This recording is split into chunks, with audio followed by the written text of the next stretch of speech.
नमस्कार मित्रांनो, स्वागत आहे तुमचं आताच्या ब्रेकिंग न्यूजमध्ये. मित्रांनो, बँकिंग सेक्टरमध्ये मोठा बदल करण्याची तयारी सध्या रिझर्व्ह बँक करत आहे. नवीन अर्थव्यवस्थेअंतर्गत आता बँक खातेदारांना मोबाईल सिमप्रमाणे बँक खातंसुद्धा पोर्टेबल करण्याची संधी मिळणार आहे. RBI आपलं पेमेंट व्हिजन 2028 अंतर्गत ही सिस्टीम आणण्याची तयारी करत आहे. ही सिस्टीम लागू झाल्यानंतर बँक खातेदारांना आपलं खातं एका बँकेतून दुसऱ्या बँकेमध्ये अगदी सहज पोर्ट करता येईल. यामुळे ग्राहक आपले सर्व ऑटो पेमेंट, बिल, EMI आणि अन्य स्टँडिंग इन्स्ट्रक्शन कोणत्याही त्रासाशिवाय नवीन बँकेमध्ये ट्रान्स्फर करू शकतील. सध्या बँकेचं अकाउंट बदलणं हे ग्राहकांसाठी मोठं जिकिरीचं काम आहे. बँक खात्यामध्ये अनेक प्रकारचे ऑटोमॅटिक पेमेंट जोडलेले असतात.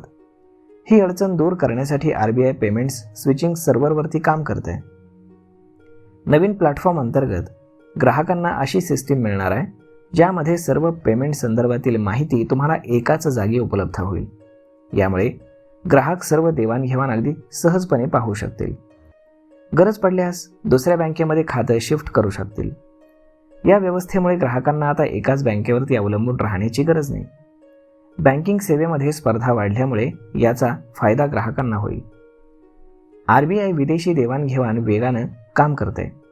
यासाठी संपूर्ण सिस्टीमची समीक्षा करणार आहे. या बदलाचा उद्देश हा नवीन फिनटेक कंपन्यांना संधी देणं, इनोव्हेशन वाढवणं आणि आंतरराष्ट्रीय ट्रान्झॅक्शनला सोपं करणं हा आहे. तर मग मित्रांनो, अशा पद्धतीनं अगदी तुम्ही सहज आता इथून पुढे मोबाईल नंबरसारखं तुमचं बँक खातं देखील पोर्ट करू शकणार आहात एका बँकेतनं दुसऱ्या बँकेमध्ये. तर मग मित्रांनो, RBIचा हा निर्णय तुम्हाला कसा वाटतो हे तुम्ही आम्हाला कमेंट करून नक्कीच सांगा. आणि जर हा व्हिडिओ तुम्हाला आवडला असेल तर आपल्या जवळच्या मित्रमंडळींसोबत देखील हा व्हिडिओ तुम्ही शेअर करायला विसरू नका. धन्यवाद.